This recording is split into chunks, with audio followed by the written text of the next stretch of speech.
شیطان نے سجدہ نہ کیا جناب آدم کو، تو اللہ تبارک و تعالیٰ نے شیطان کو نکال دیا۔ تو شیطان نے وہاں ایک بات کی، وہ کہنے لگا اے میرے مالک، جب تک تیرے بندوں کے جسموں میں روح رہے گی نا، میں انہیں گمراہ کرتا رہا، یعنی بندے کے مرنے تک، سانس ٹوٹنے تک، جب تک اس کے وجود میں روح رہے گی میں گمراہ کرتا رہوں گا۔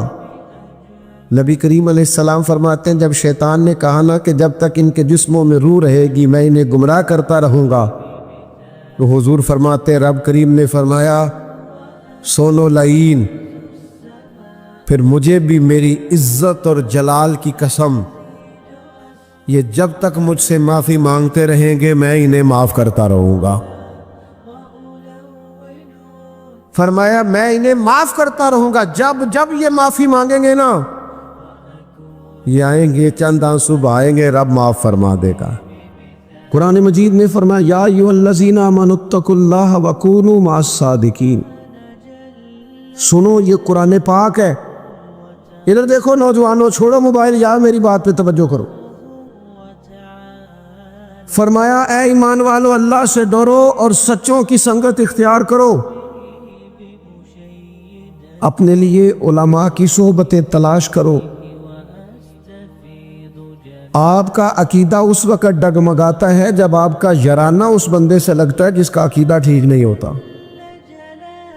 میں صحیح کہہ رہا ہوں؟ مولانا جمیل الرحمن قادری نے کہا تھا میں وہ سنی ہوں جمیل قادری مرنے کے بعد، پر کہا تب تھا جب بیٹھے فاضل بریلوی کی خدمت میں تھے۔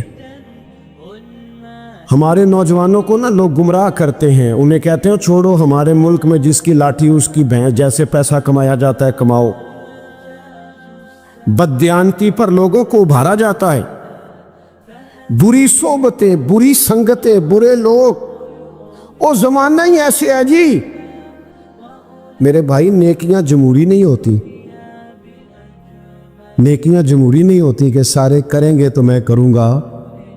اگر نیکیاں جمہوری ہوتی تو حضرت ابو بکر انتظار کرتے کہ پہلے سارا مکہ کلمہ پڑھے گا تو پھر میں پڑھوں گا۔ انہوں نے ہمیں بتایا ہے کہ جب حق سمجھ میں آئے پھر انتظار نہیں کیا جاتا، مدینے والے کے قدموں سے جڑ جایا جاتا۔ اپنی سنگتوں کو دیکھو، اپنی صحبتوں کو دیکھو۔ حضرت مولا علی شیر خدا نے امام حسن سے کہا تھا بیٹا 3 لوگوں سے مشورہ نہ کبھی کرنا۔ ہمارے مشیر ہوتے ہیں، آپ کی توجہ ہے، اور ہمارے مشیر وہ ہوتے ہیں جو اکثر ہماری تعریف کریں۔ آپ کا اصل دوست وہ ہوتا ہے جو آپ کو ذرا تنقیدی نظر سے دیکھے۔ یہ چھوٹوں کا حق نہیں بڑوں کے لیے، لیکن آپ کے برابر کا ہو، آپ سے بڑا ہو، تنقیدی نظر سے دیکھے، آپ کی کمزوری آپ کو بتائے۔ وہ آپ کا دوست ہے۔ ہمارے اسا فرمایا کرتے تھے اپنی دشمنوں کی باتیں غور سے سنا کرو، وہ تمہیں نکھارنا چاہتے ہیں، وہ تمہاری کمیاں ڈھونڈ کے لاتے ہیں۔ ہم خوشامدیوں کے چنگل میں رہتے ہیں، خوشامدیوں کے۔ شیخ سعدی فرماتے ہیں لکڑی کو گھن کھا جاتی ہے اور بڑے لوگوں کو خوشامد کھا جاتی ہے۔ خوشامدیوں کے۔ ہمارے ملک میں بلا وزیر کون بنتا ہے؟ جو ذرا اچھا خوش آمدی ہو، پارٹی کے صدر کی اچھی پہلے وہ کرے خوش آمد، پھر ٹکٹ ملے گی، پھر وزارت ملے، اچھی خوش آمد۔ پیروں کے ارد گرد زیادہ تر کون ہوتے ہیں؟ نعرے ذرا چنگے لان، تعریفیں ذرا اچھی کرے۔ نقیب کا کام ہوتا تھا دعوت دینا، لیکن اب اس کی بھی ڈیوٹی اللہ ماشاءاللہ خوش آمد کرنا ہے، اور وہ کرے نہ تو آنے والا بھی راضی نہیں ہوتا۔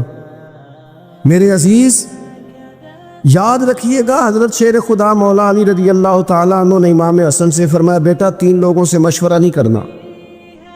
حضور کس سے؟ فرمایا ایک بزدل آدمی سے کبھی مشورہ نہ کرنا، اس لیے کہ جو خود بزدل ہے تمہیں بہادری کی بات کیسے بتائے گا۔ اور دوسرا کہا بیٹا لالچی بندے سے مشورہ نہیں کرنا۔ کدے نال ہے؟ میں تہاڈی گل ہی نہیں کر رہا، میں تو کسے لالچی دی کر رہا۔ لالچی بندے سے مشورہ، اس لیے کہ وہ تو بیچارہ ہر وقت